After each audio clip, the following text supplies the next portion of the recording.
사도행전 하나만 읽읍시다. 사도행전 5장 41절인데 우리 40절 41절 같이 읽고 41절 한 번만 더 읽읍시다.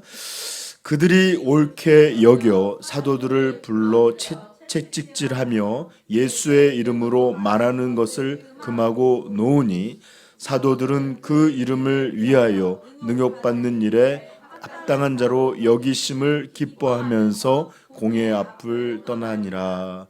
아멘. 41절 한 번만 더 읽읍시다.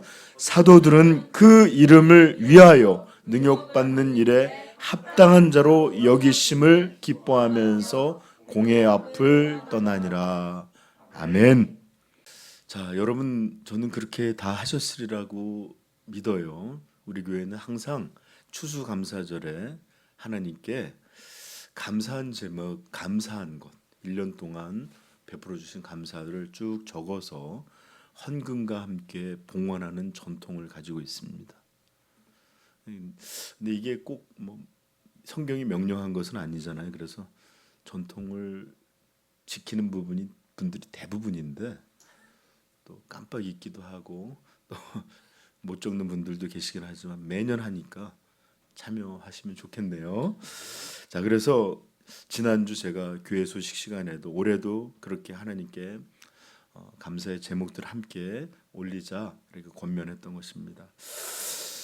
그런데 제가 좀 전에도 얘기했지만 모두 열심히 잘 준비해 오시기도 하지만 또 그렇지 못한 분들도 계시는데 그런 분들과 나중에 이제 이야기를 하든지 그런 분들의 마음이 어떤가를 생각해 보면 그냥 하기 싫어서나 뭐 이런 게 아니라 정말로 뭘 써야 될지를 모르겠다고 하시는 분들도 계시고 목사님 그래야 되는데 특별히 제가 올해 뭔가 이렇게 감사할 만한 것이 떠오르는 게 없는데 그냥 억지로 막 써놓는 게 맞는 건가 진실하지 않는 것 같아서 못한 분들도 있는 것 같아요. 아마 이런 마음을 갖고 있는 분들의 이런 마음을 한 번도 가지지 않는 거나 또는 뭘 해야 되지 막 이렇게 또는 억지로라도 이렇게 해야 되나 하는 이런 마음을 가지지 않은 분 아마 거의 없을 듯한데 목사님이 그래도 하라 하니까 하기는 해야 되겠고 막상 적으려니 적을 게 없고 또 어떤 분들은 급하게 헌금 봉투에다가 막 날려갖고 맞아 그런 게 있었지 하고 이렇게 하는 분들도 있고 아무튼 이런 대부분 이런 거 감사 제목들을 올리는 분들 대부분은 어려워하는 이유 중에 하나가 감사에 대한 정의들 때문에 그럴 거예요. 감사란 좋은 일이 있을 때 찾아오는 감정이다라고 마음으로 생각하시기 때문에 내가 뭐가 좋은 일이 있었지? 나한테 뭔가 이번에 뭐가 그런 게 있었지? 뭐 로또가 된 것도 아니고 뭐 그런 감사는 항상 좋은 일이 있을 때 찾아오는 감정이다. 뭐 이런 것들로 이렇게 하는데 잘 찾지는 못해서 그랬을 것 같아요. 자, 생각해 보시면 우리 감사할 때 한번 보면 우리가 소망하고 소망해 왔던 것이든지 오래 바라해 왔던 것이든지 이런 것들이 덜컥 이루어지게 될 때 참 감사한 것 같아요.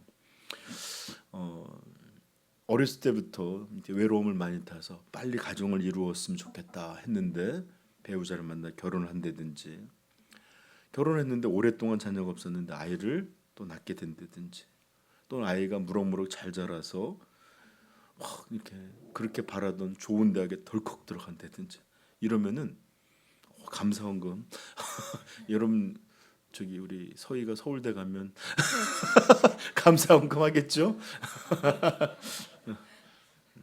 하게 될 줄로 믿습니다. 네, 이렇게 뭐 좋은 일이 있어야 막 우리 중등부도 마찬가지예요. 맨날 잘하고 싶어서 열심히 공부하는데 꼭 뭐 영어에서 하나, 뭐 국사에서 2개, 뭐 이렇게 되는데 다 맞아서 1등하고 그러면 얼마나 막 좋아갖고 팔짝팔짝 뛰겠죠, 그렇죠? 그치, 은하야? 맨날 녹이 나간 사람처럼 그러네. 그리고 또 어른들도 마찬가지죠. 오랫동안 이렇게는 안 풀릴까? 이것도 노력해보고 저 집도 해보고 해보지만 잘 안 됐는데 갑자기 어떤 사업이 대박이 터져서 그냥 막 돈줄이 그냥 확 생기고, 직장에서는 막 이렇게 오랫동안 막 공부했는데 인정받아갖고 갑자기 대리도 되고 막 이렇게 승진도 하고, 그냥 막 꽃길을 걷는 것 같은 좋은 일이 막 생기면 너무 감사하다 이런 생각이 들겠죠? 또는 외롭고 크리스마스 되기 전에 은하 친구들이 그랬다 그랬나? 애들이 소원하는 게 크리스마스 되기 전에 빨리 남친을 만나서 여친을 만나서 손잡고 데이트를 하는 게 애들 꿈이래요. 이게 뭔 짓이야? 농담을 했는데 그렇게 오랫동안 기다렸는데 사랑하는 애인이나 배우자를 만나면 너무 기쁘고 좋겠죠? 제가 예전에 한번 설교 때 이 말을 한 적이 있는데, 아시는지 모르겠지만 윤종신의 환생이라는 그런 노래가 있잖아요. 제가 다시 한번 읽어드릴게요. 다시 태어난 것 같아요. 내 모든 게 달라졌어요. 그대 만난 후로 난 새 사람이 됐어요. 거듭남 같아요, 그죠? 주님으로 바꾸면 완전히 구원의 노래입니다. 우리 어머니가 제일 놀라요. 우선 아침 일찍 깨어나 그대가 전해줬던 음악 틀죠. 뭔지 잘 몰라도 난 그 음악이 좋아요. 제목도 외우기 힘든 그 노래. 할 때도 안 된 샤워를 하며 그 멜로디를 따라해요. 늘 힘들었던 나의 아침이 이렇게 즐거울 수 있나요? 오 놀라워라 그대 향한 내 마음. 오 새로워라 처음 보는 내 모습. 뭐 계속 그래요. 이 모진 세상도 살아갈 만해요. 이제 전철에서 이쁜 여자들 쳐다보지 않아요. 몇 전공 지나면 이제 당신 만나게 될 때니까 차창에 비친 내 얼굴 웃고 있네요. 관심도 없던 꽃가게에서 발길이 멈춰져요. 주머니 털어 한 다발 샀죠. 오늘은 아무 날도 아닌데. 오 놀라워라 그대 향한 내 마음. 이거 주님 향했으면 엄청난 일이에요. 오 놀라워라 주님 향한 내 마음. 이게 신앙이에요. 이렇게 한 사람을 사랑하는 사람을 만나는 것도 이렇게 좋고 감사하고 기뻐서 다시 태어난 것 같아요. 이렇게 말할 만큼 좋은 일이 있으면 감사하게 되는 것이다라고 생각을 해요. 그러나 여러분, 사실 우리가 우리 현실을 잘 알고 있지 않습니까? 이렇게 좋은 일, 기쁜 일, 놀라운 일, 행복한 일은 사막에서 마치 오아시스를 찾는 것처럼 그렇게 쉽사리 우리에게 그렇게 다가오지 못하는 것 같아요. 이 주변 사람들은 종종 그런 것들이 생기는 것 같은데 나에게는 안 오는 것 같아요, 유독. 그렇죠? 뽑기 운도 가서 이렇게 그냥 아무거나 이렇게 가서 뽑는데도 유독 안 되잖아요, 우리는. 그렇죠? 그래서일까요? 주위에서는 그렇게 말끝마다 감사하다라는 사람은 적고 오히려 입만 열으면 답답하고 어렵고 또 조금 더 얘기하면 투정도 나오고 불평도 나오고. 그래서 대부분 산다는 일이 그렇게 기쁜 일도 아니고 행복한 것도 아니고, 대부분의 삶은 어떻게 하든지 애들 봐서라든지 버텨내고 또 살아야 되니까 견디고 그냥 끙끙거리면서도 한 걸음 한 걸음 내딛는 일들이 대부분 우리들의 삶의 모습일 것입니다. 그런데 여러분, 정말일까요? 감사라고 하는 것이 그렇게 뭔가 좋은 일이 생겨야만 찾아오게 되는 그런 감정일까요? 그리고 세상에는 그렇게 좋은 일이 썩 많지 않고 흔하지 않아서 주변 사람들을 이렇게 말을 들어보면 감사하다, 기쁘다 이런 말보다는 그런 건 듣기 어렵고, 그래서 항상 듣는 말이 한숨, 또는 어려움, 답답함, 이런 것들을 더 많이 듣게 되는 것. 이게 정말로 삶의 전부일까요? 제가 오래전 저하고 친했던 친구 하나가 있었는데 그 친구 굉장히 똑똑하고 영민했던 친구입니다. 가끔가다 그하고 얘기하면 와 너무나 날카로운 어떤 생각들이나 또 어떤 땐 어떤 것들을 막연히 받아들였던 걸 섬세하게 그것을 이렇게 나눠서 이해하는 지적 능력도 있었고 심지어 막 열심도 있었던 사람이에요. 그런데 그 친구에게는 좀 한 가지 좀 단점이 있었는데 그 친구는 세상 모든 게 다 부정적이에요.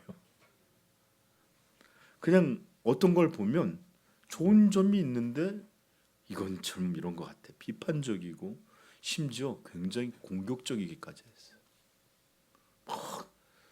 그냥 막 이렇게 분노하고 화내고 이런 모습이 있었습니다.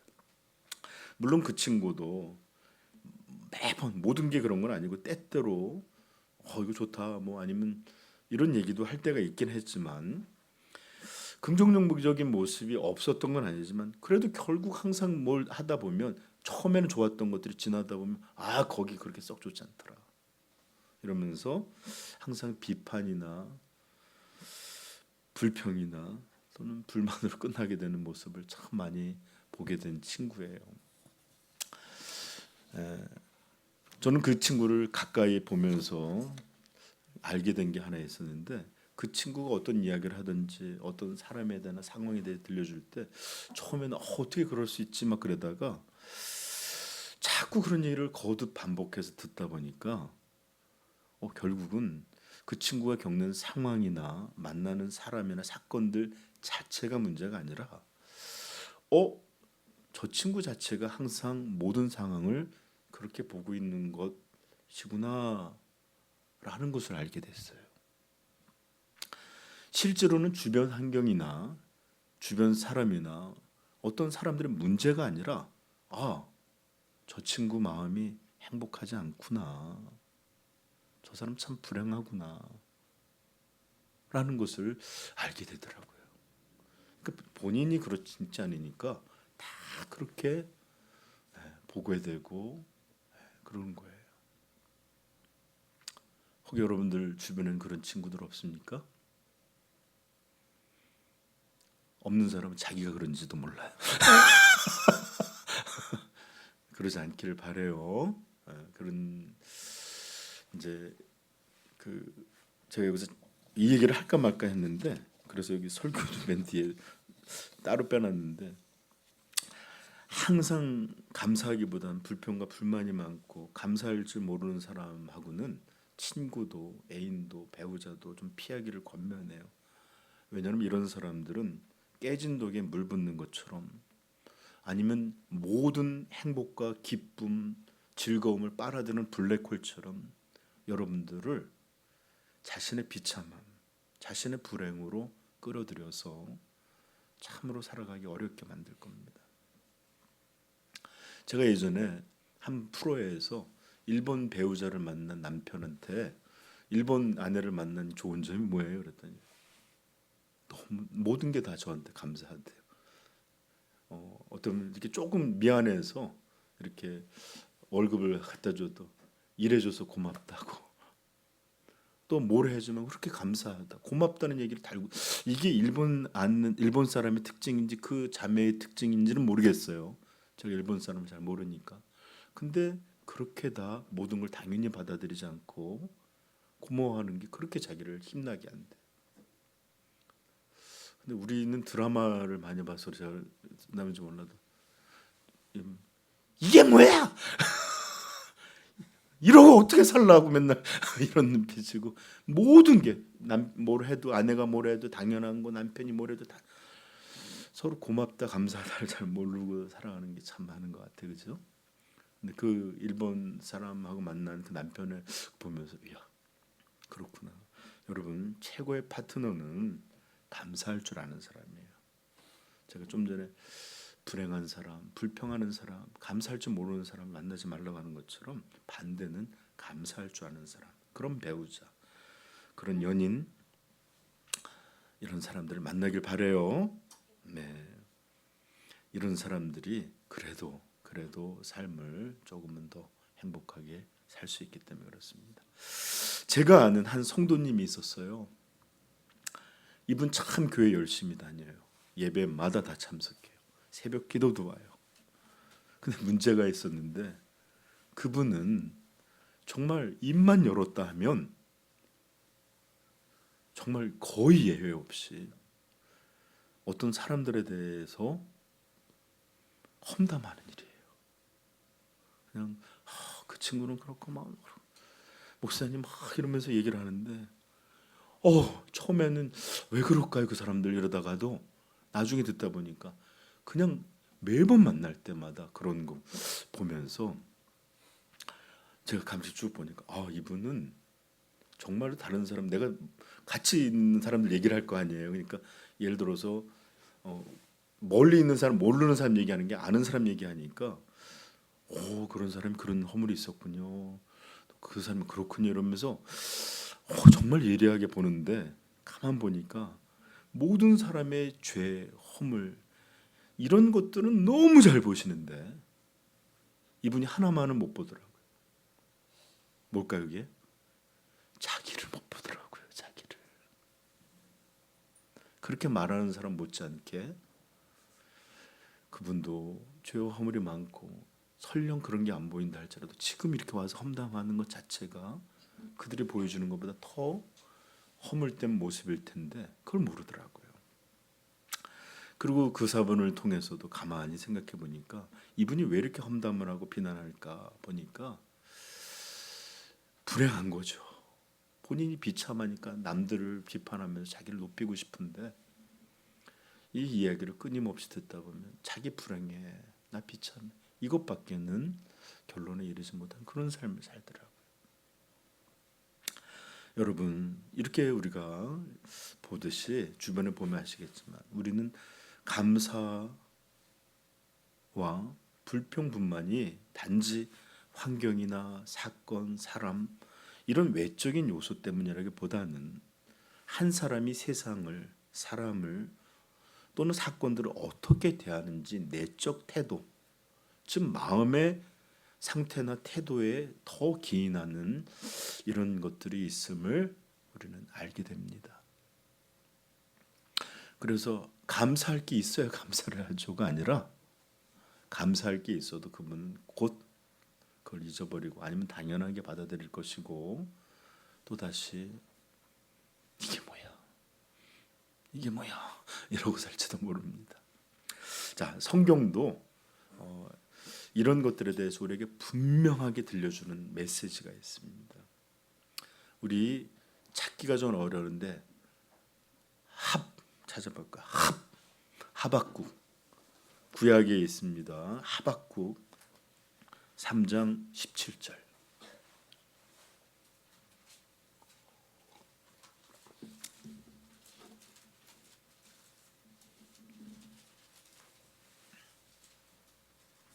우리 부모님들은 더 내 입술과 마음을 좀 조심해야 되는 게 자녀들이 그 세계관을 물려받아요. 진짜로. 항상 기쁘다, 감사하다 하고 사는 사람들은 애들도 모르게 엄마 저거 너무 감사해, 좋아, 기뻐 그러는데 쟤 좀 봐. 맨날 아이들도 따라하더라고요. 그 집 제가 이렇게 보면 아이들도 비슷한 모습이 있는 것을 보면 아마 그럴 것 같아요. 자, 우리 하박국 3장 17절, 18절 한번 읽어볼까요? 시작. 비록 무화과 잠깐만 우리 못 찾은 사람이 있네요. 시작. 비록 무화과 나무가 무성하지 못하며 포도나무에 열매가 없으며 감람나무에 소출이 없으며 밭에 먹을 것이 없으며 우리의 양이 없으며 외양간에 소가 없을지라도 나는 여호와로 말미암아 즐거워하여 나의 구원의 하나님으로 말미암아 아멘. 여기 보면 난 비록 무화과 나무가 무성하지 못하며 그래서 무성하지 못한 정도로 시작하는데 조금만 지나다 보면 이 사람은 몹시도 가난하고 심지어 생존의 기본적인 조건도 가지지 못해서 삶이 위협받고 있는 사람이었어요. 여기 보면 포도나무에 열매가 없으며 그래 포도나무 먹는 거 아니겠죠? 뭐 파는 거라고 할 수 있겠죠. 감람나무에 소출이 없으며 밭에 먹을 것이 없으며 우리의 양이 없으며 외양간에 소가 없었던 사람입니다. 삶의 조건이 너무 가난하고 생존까지 위협받는 그런 환경이 있었어요. 누구보다 비참하고 누구보다 원망하며 누구보다 불평하고 누구보다 불만을 가질 수 있는 환경이었습니다. 이런 환경, 이런 조건, 이런 상황이었다면 우리라면, 아니 세상 모든 사람 절대로 감사할 수 없는 그런 상황이었어요. 현대말로 바꿔볼까요? 사업은 쫄딱 망해서 안 되고, 다니던 직장에서는 잘리고, 돈이 필요한데 아이는 아프고, 남편이나 아내는 갑자기 차 사고를 내서 차를 고쳐야 되고, 이번 달 집값은커녕 시장 볼 돈도 없고, 그래 있는 거 파먹지가 아니라 애들 먹여야 될 분유 살 돈도 없고, 이러고 있는데 갑자기 애인은 헤어지자고 하고, 정말 미쳐버릴 것 같아. 지금 거기 얘기하는 거 아니야?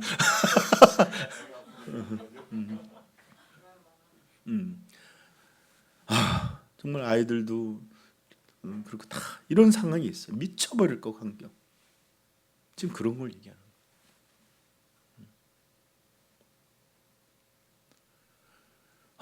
앞을 봐도 보이지 않고 뒤를 돌아봐도 보이지 않고 정말 숨 막힐 것 같은 그런 환경. 우리 어른들이 그래 먹고 죽으려고 해도 먹을 것도 없다고 하는 얘기를 할 만큼 정말 답답한 환경. 근데 이 사람은 이것을 지금 불평으로 하고 있는 게 아니라 없을지라도 그럼에도 불구하고 나는 여호와로 말미암아 기뻐하며 즐거워하며 나의 구원의 하나님으로 말미암아 기뻐하리로다.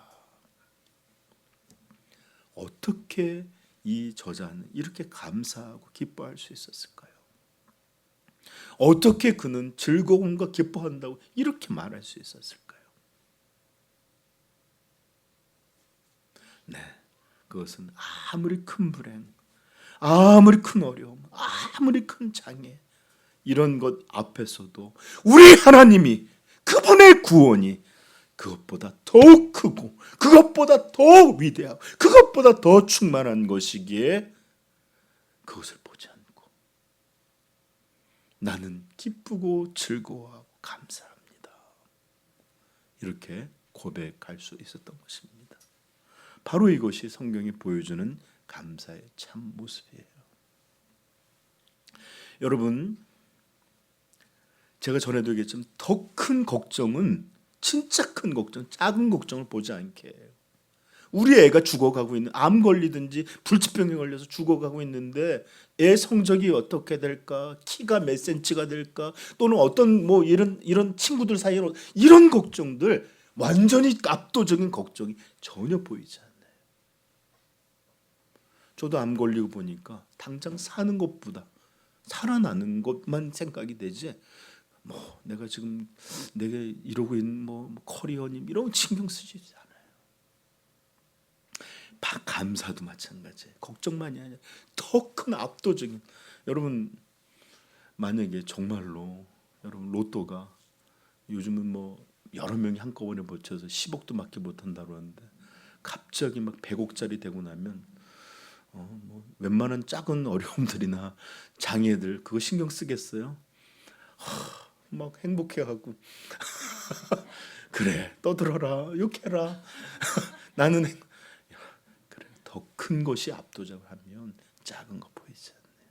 지금 이 사람은 환경의 문제가 아니라 그의 내면을 사로잡고 있는 이 그리스도가, 그 하나님이, 그분의 구원이 그를 완전히 압도하고 채워놓고 있기에 어떤 것도 그를 흔들지 못하고 있었던 것입니다.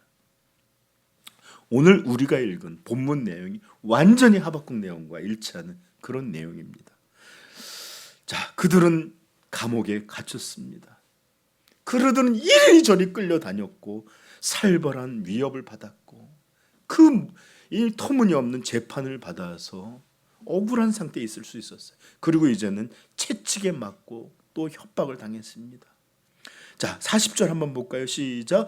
그들이 옳게 여겨 사도들을 불러들어 채찍질하며 예수의 이름으로 말하는 것을 금하고 놓으니.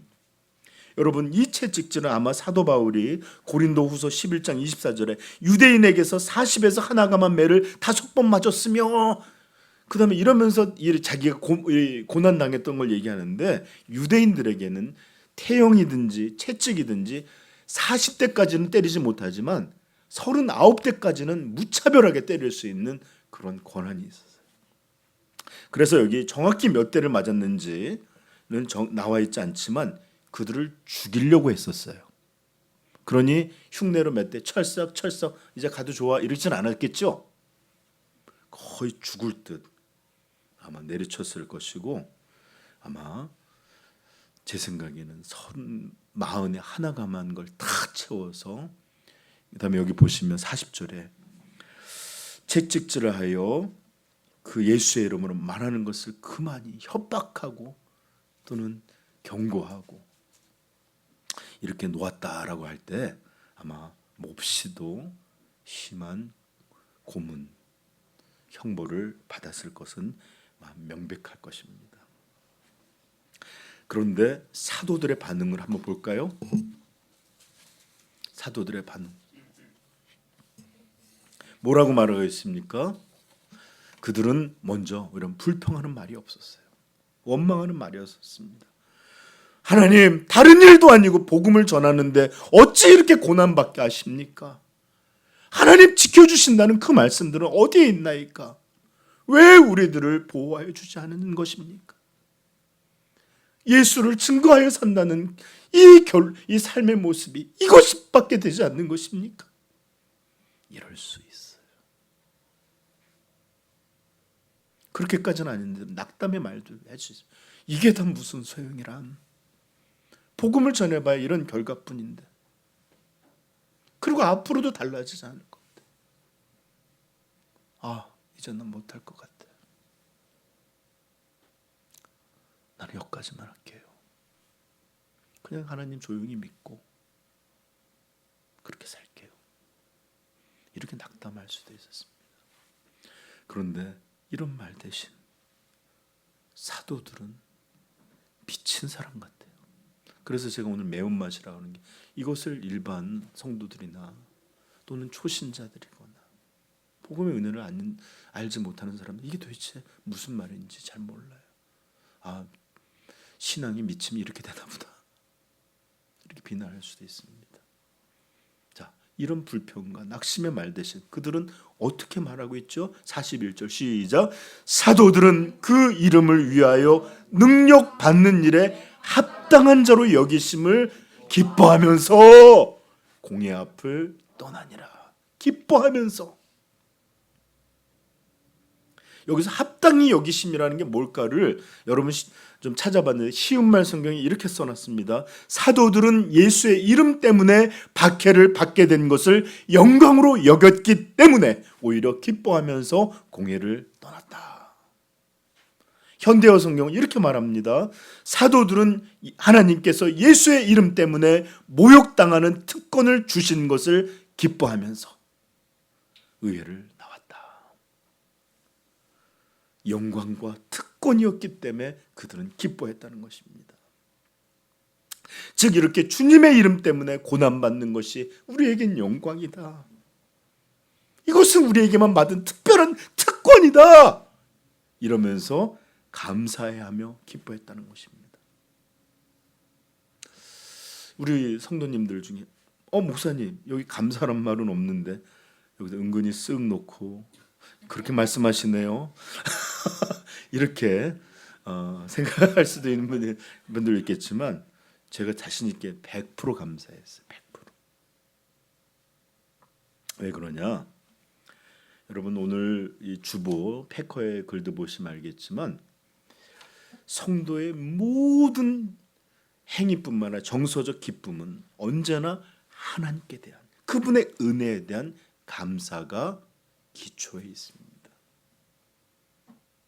그 마음에 하나님으로 인한 진정한 감사가 원천이 되어서 모든 것이 흘러나와요. 그리고 감사할 때 가장 대표적인 게 뭐예요? 기뻐요. 기뻐. 아까 우리 모여서 기도할 때 감사하면서 불행한 사람 없어요. 감사함이 넘치는데 우울한 사람 없어요. 감사는 언제나 한 가지로 뿜어져 나. 기쁘고 즐거워져요. 그리고 성경에서도 언제나 감사와 기쁨은 한 몸처럼 분리할 수 없는 것처럼 이렇게 설명하는데 제가 몇 군데 좀 읽어드릴게요. 시편 95편 1절 오라 우리가 여호와께 노래하며 우리의 구원의 반석을 향하여 즐거이 외치자. 우리가 감사함으로 그 앞에 나아가며 시를 저어 즐거이 그를 노래하자. 네. 여러분 여기 보면 이렇게 즐거움, 기쁨, 노래 나오죠? 왜? 감사가 있기 때문에 그래요. 이사야서 51장 3절 나 여호와가 시온의 모든 황폐한 곳들을 위로하여 그 사막을 에덴 같게 그 광야를 여호와의 동산 같게 하였나니 그 가운데 기뻐함과 즐거움과 감사함과 창하는 소리가 있으리라. 이렇게 기쁨과 감사는 같이 가요. 뗄 수가 없는 겁니다. 예레미야 30장 19절 그들에게서 감사하는 소리가 나오고 즐거워하는 자들의 소리가 나오리라. 데살로니가 전서 3장 9절 우리가 우리 하나님 앞에서 너희로 말미암아 모든 기쁨으로 기뻐하니 너희를 위하여 능히 어떠한 감사로 하나님께 보답할까. 제가 좀 전에도 말씀드렸지만 생각해 보십시오. 감사하면서 기뻐하지 않을 수 있는 거 불가능해요. 너무 감사해서 기쁨을 우리 예배 드리는 것처럼 우리는 굉장히 잘 절제해요. 너무 속에서는 기뻐하고 외치고 싶은데 아닌 것처럼 연기력이 좋으세요. 목사가 너무 좋아할까 봐 오버할까 봐 절제들 하고 계시는데 설령 그렇게 외적인 모습은 절제할 수 있어도 진짜 감사할 때 흘러나오는 기쁨을 막을 수가 없습니다. 그렇게 즐겁고 하나님을 향해서 그분의 구원이 기뻐하는 사람들이 하나님께 감사하지 않는 거 이거 불가능한 일이에요. 불가능한 일입니다. 그래서 지금 사도들의 마음은 이렇게 특권과 영광을 베풀어 주신 하나님 앞에 감사했고 그래서 이렇게 기뻐했던 것이에요. 아멘. 제가 사실 다른 교회 같으면 여기서 이제 좀 마무리를 해야 되는데 우리는 이 특권과 영광을 어떻게 느꼈지를 조금 더 살펴보고 마치려고 합니다. 예. 여러분 사도들이 가진 감사 그리고 기쁨은 환경 때문에 갖는 게 아니었어요. 복음이 유리한 조건을 처해졌다는 것 때문에 오는 것 때문이 아니고 자신이 그리스도의 사도라는 것 때문에 높임을 받았기 때문에 영광 받았기에 또는 칭찬 얻었기에 이런 것들로 기뻐했던 게 아니에요. 이들의 기쁨은 사실은 이해할 수 없는 기쁨입니다. 모욕받았고 끌려다녔고 갇혔고 그리고 이제 매 맞았어요. 그것도 여러분 아실지 모르겠지만 그 옛날에 이슬람이나 또는 지금도 싱가포르 같은 데 태형을 맞는데 이게 태형이 정해지면 몇 대만 맞으면 살이 터지고 그래서 40대를 다 맞을 수 없기 때문에 서너 대를 때리고 난 다음에 병원에 입원시킨대요. 그래갖고 참 낮게 엉덩이를 낮게 그래서 의사가 정상입니다 하면 또 데려와서 때린대. 그러니 이거는 몸에 고통만이 아니라 마음에도 또 낫는 게 무서울 것 같아요, 그렇죠? 그러니까 얼마나 잔인합니까? 또 깨끗이 낫게 하고 또 때리고. 자, 여러분 이렇게 사실 여러분은 우리가 맞는 일이든지 고난을 당하는 일이든지 이렇게 남의 이야기를 볼 때는 잘 실감이 안 나오는데 내가 그 상황에 대하면 이게 참 쉽지가 않아요. 제가 전에도 얘기했지만 암에 걸린 지인들을 찾아가서 아파요. 눈물도 나요. 그런데 아무리 그래도 내가 암에 걸려서 누워있는 건 또 다른 마음이더라고요. 여러분 지금 사도들은 이렇게 몸을 추스릴, 아까도 얘기했지만 몇 대만 맞으면 입원할 정도로 그런 이렇게 뭐랄까 이렇게 절제가 없는 매를 맞을 때 사람들 굉장히 몸 망가져요. 지금 이렇게 기뻐하노라 하지만 사실은 몸은 이렇게 너덜너덜 뜯겨지기도 했을 것이고 피 흘림도, 그리고 옛날에는 이렇게 곪고 그러면 잘 약도 없었을 그런 상황이었잖아요, 그렇죠? 그런데도 불구하고 그들은 능욕받는 일을 내게 베풀어 주셨다 이러면서 기뻐하면서 걸어갔는데 어떻게 걸어갔을까요? 절뚝거리면서 피 흘리면서. 그리고 조금 이렇게 몸이 괜찮은 베드로 같은 사람은 이렇게 누구를 이러고서 나온 상황이에요. 우리가 생각하는 것처럼 뭐 이러면서 이런 게 아니라 실제는 굉장히 어려웠을 겁니다. 근데 도대체 이 기쁨이 어떤 기쁨이었을까요? 이 기쁨은 아까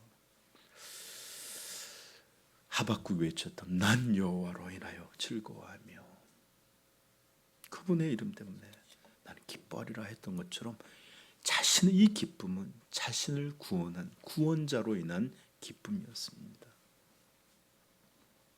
저는 이것에 대해서 여러 가지 방식과 여러 가지 수준 레이어에 대해서 따로 설명할 수 있겠지만 오늘은 간단히만 전하도록 하겠습니다. 이 보십시오. 그 이름을 위하여 농욕, 고난, 박해 이런 매맞는 것, 비참해지는 것, 부끄러워지는 이런 걸 기뻐했다는 겁니다. 거기에는 아마 이런 말이 있었을 거예요. 예수께서 자신들을 위하여 벌거벗겨지고 수치를 당하고 채찍질 당하고 가시관을 쓰시고 그 십자가에 못 박히고 창에 찔려 물과 피를 쏟아 이렇게 자신들을 위하여 모든 것들을 내어주시고 고난받고 죽으신 것처럼 자신의 구원자의 이름을 위하여 자기들도 이제 이 고난에 동참하게 됐다는 것이 그들의 마음을 기뻐하게 했을 것입니다. 그리고 자신들 같이 연약하고 예수님을 모른다고 3번이나 부인하고 도망갔던 사람들 아니에요.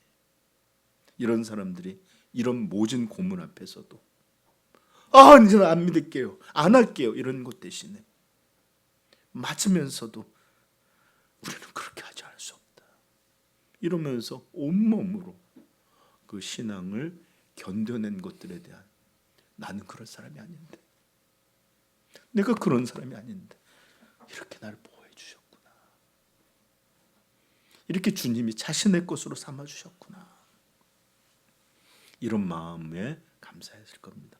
제가 예전에 우리 한번 성도들한테 얘기한 적이, 저 정말 밤에 생생한 꿈, 지금도 어떤 꿈들은 이렇게 눈을 감으면 떠오르는 게 있잖아요. 그런 꿈이 한 번 있었는데 깜깜하고 아주 거대한 체육관이었어요. 그런 건데 사람들이 가득 이렇게 밑을 쳐다보고 있었고 예수 믿는 사람들을 하나씩 끌고 와서 너 예수 믿을 거야? 아니야 이러면서 죽이는데 그 장법이 정말 잔인하게 죽이는 이런 상황이 있었습니다.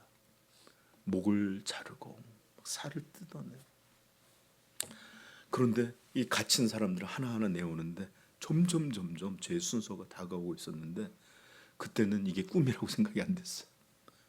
너무너무 이렇게 현실 같았어요. 그래서 막 그때도 자면서 꿈속에서 막 심장이 이런 것들이 느껴졌던 그런 꿈이었는데 마침내 제 순서가 되었습니다. 그리고 저한테 너는 그리스도를 믿을 거야? 죽을 거야? 살 거야? 이런 식으로 질문하는데 심장이 막 터질 것 같은 거예요. 근데 제가 글쎄 말입니다. 그때 너무 감사하게도 부인하지 않고 나는 주님을 믿습니다. 그러고서 칼이 막 떨어졌는데 눈을 뜬 거예요. 그리고 깨어나서 이게 꿈이었구나 라는 것을 알게 됐지만 꿈이었음에도 불구하고 내가 주님을 부인하지 않고 오히려 순교의 자리에 이렇게 믿음을 고백했다는 것이 너무나 너무나 고맙다. 자, 이런 마음이 들고서 아침에 일어났는데 눈물이 주룩 나더라고요. 근데 만약에 거기서 내가 살려주세요, 나 주님 몰라요. 이렇게 했으면 얼마나 며칠이 괴로웠을까.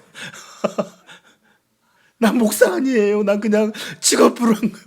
막 이렇겠다. 근데 정말 그래서 나는 주님을 믿을 거예요. 이러면서 칼이 떨어지는 걸 깼는데 그게 너무 감사하더라고요. 여러분, 이렇게 고난의 순간에도 하나님께서 보호하여 주셔서 그분의 것으로 고난을 받고 또 그분을 것으로 이렇게 신앙을 고백할 수 있었던 일들, 이들이 얼마나 감사했을까요? 그렇죠? 예전에는 고난이 없는데도 고난이 올 것이다라는 예상 때문에 도망갔고 잡힐까 봐 부인했던 이들이에요. 그러므로 이들의 기쁨은 그 이름을 위하여 능욕받는 일, 이것 자체로도 정말 주님을 위해서 우리가 그렇게 됐다는 것으로도 기뻐했을 뿐만 아니라 또 아까도 얘기했지만 이것을, 이 고난, 이 박해가, 이 매맞음이 자신의 특권이자 영광이라는 것을 알았기 때문에도 기뻐했습니다. 감사했습니다. 우리 마태복음 5장 찾아보십시다.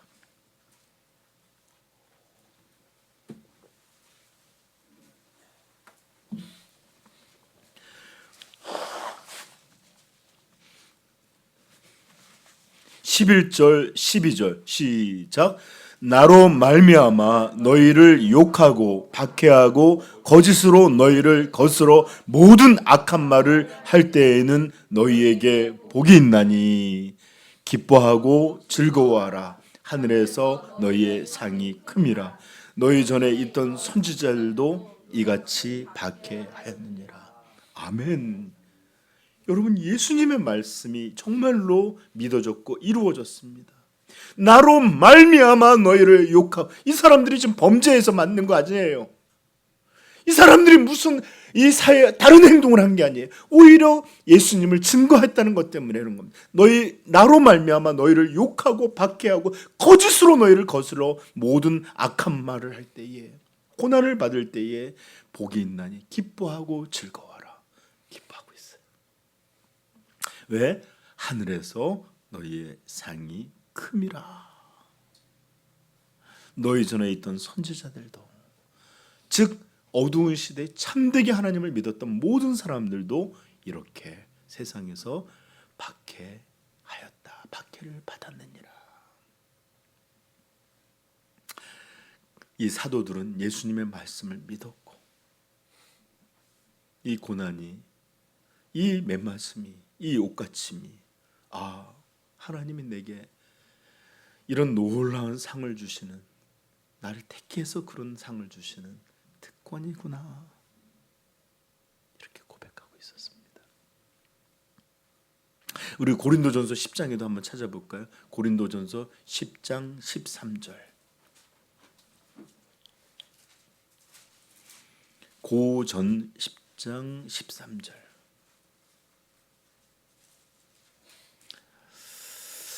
자, 시작. 사람이 감당할 시험 밖에는 너희가 당할 것이 없나니 오직 하나님은 미쁘사 너희가 감당하지 못할 시험 당함을 허락하지 아니하시고 시험 날 즈음에 또한 핀기를 내사 너희로 능히 감당하게.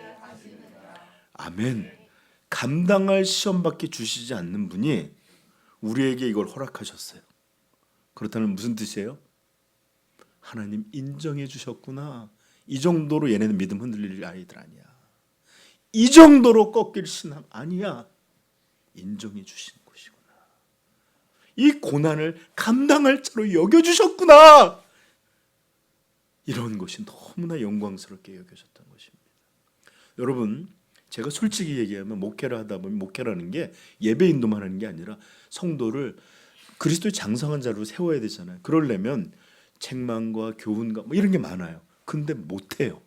책망, 훈계 이런 거 못해요. 왠지 알아요?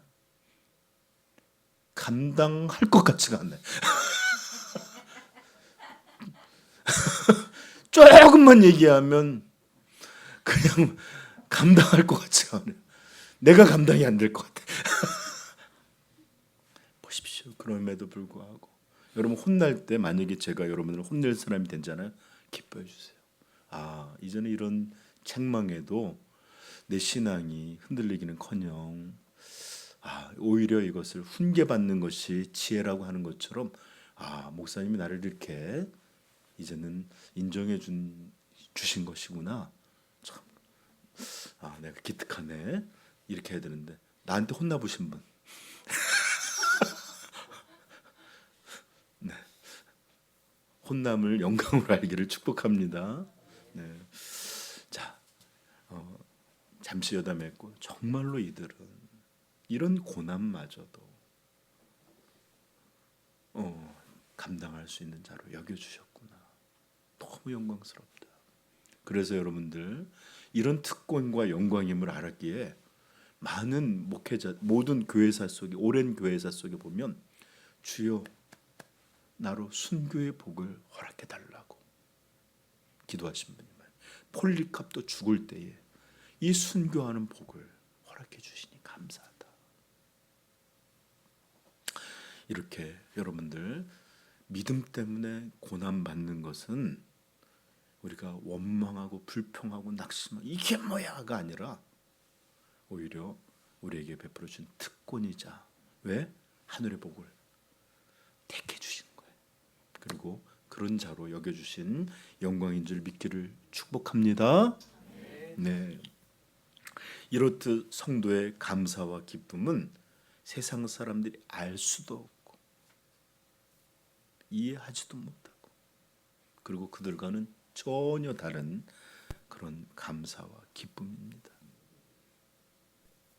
그들은 환경 때문에 자기가 높여지는 것, 이렇게 모든 것이 자기 안에 이루어지는 것 때문에 그렇지만 이래인 성도가 느끼는 감사와 기쁨은 환경이나 조건에 영향받지 않는 그런 성도들만의 특성이고 이 특성은 하나님의 아들 예수 그리스도께서 우리를 위해 죽으심으로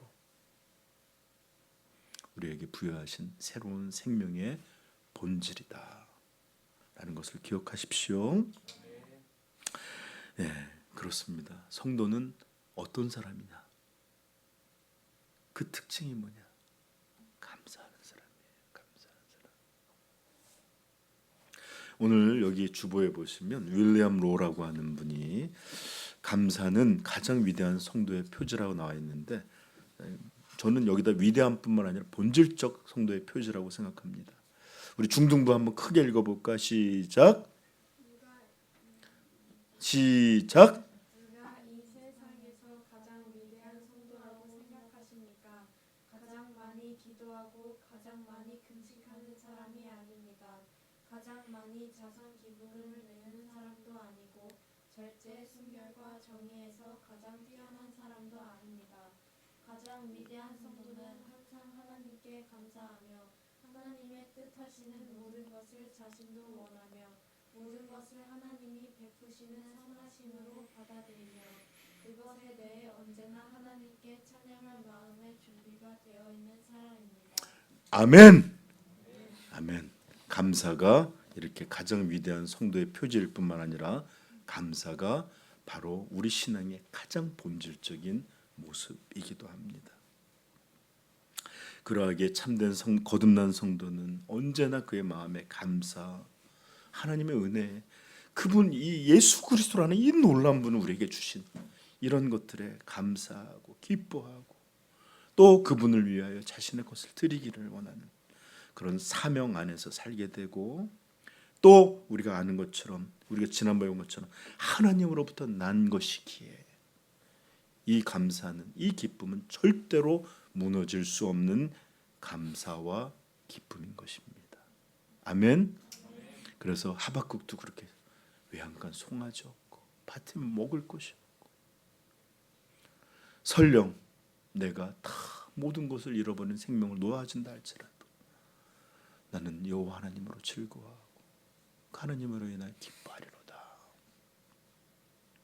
근데 욥기에 보면 마귀는 그렇지 않아요. 하나님이 또 돌아다니면서 마귀에게, 사탄에게 너 돌아다니면서 욥을 보았느냐? 그랬더니 그 하나님이 주신 것이 없는데도 그가 그렇게 하겠습니까? 거래적인 생각밖에 못해요. 물론 우리가 받은 은혜도 지금 사단이 말한 것처럼 물질적인 거나 환경 이런 게 아니라 더 놀라운 그런 근원적인 것이지만, 여러분들 이렇게 성도는 마땅히 하나님을 감사하는 자라는 걸 꼭 기억하십시오. 로마서 1장 21절에 이렇게 말합니다. 하나님을 알되, 찾아보자요. 아직 좀 긴장을 아직 놓으시면 안 돼요.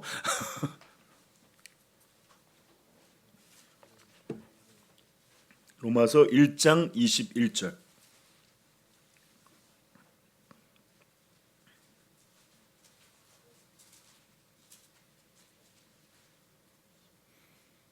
시작.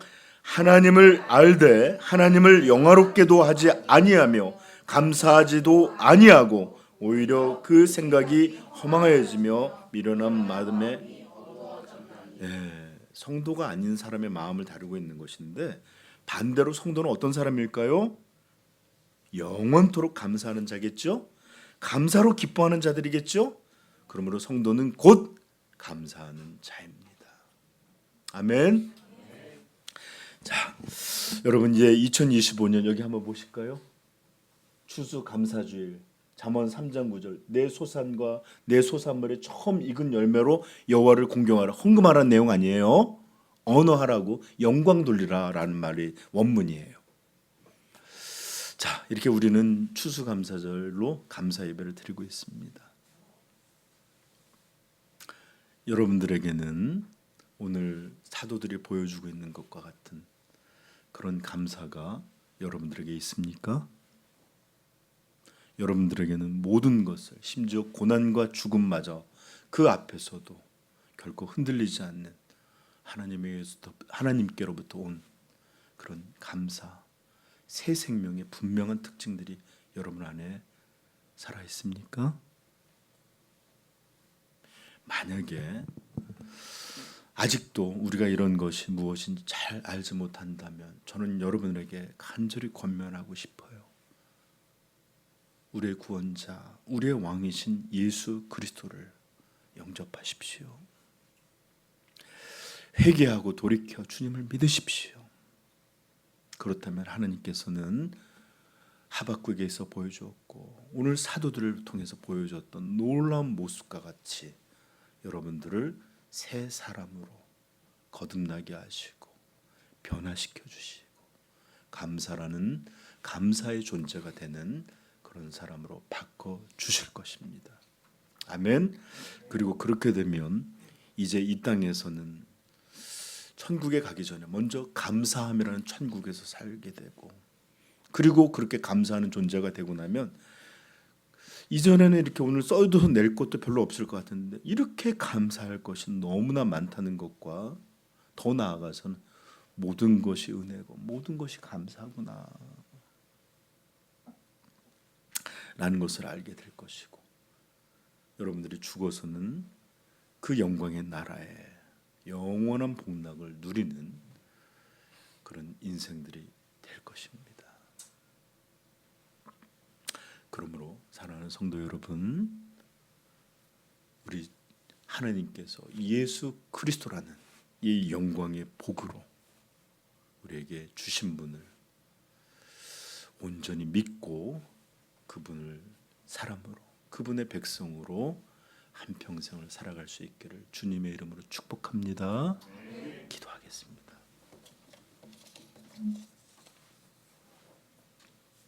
자, 오늘 우리 같이 기도할 때에 오늘 우리의 마음을 좀 살펴보십시다. 우리의 말들을 좀 생각해 보십시다.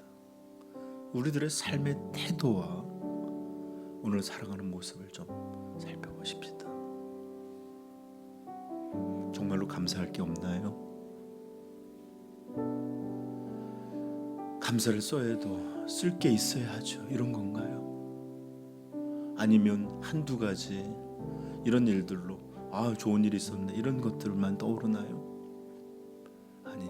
예수 그리스도의 사람들은 오직 하나님이 이 복되신 주님을 우리를 위해 주셨다는 것, 우리를 위해 죽이시고 우리를 위해 살리시고 그분을 성령과 함께 우리에게 베풀어 주셨다는 것, 이것만으로도 우리는 영원히 감사와 기쁨을 올릴 그런 존재가 되었다는 것을 여러분 깨닫게 되기를 축복합니다. 그리고 이런 사람이 되면 입에서는 절로 기쁨의 찬양이 항상 살아가면서 이건 얼마나 감사한 일이냐 이렇게 변하게 될 줄로 믿습니다.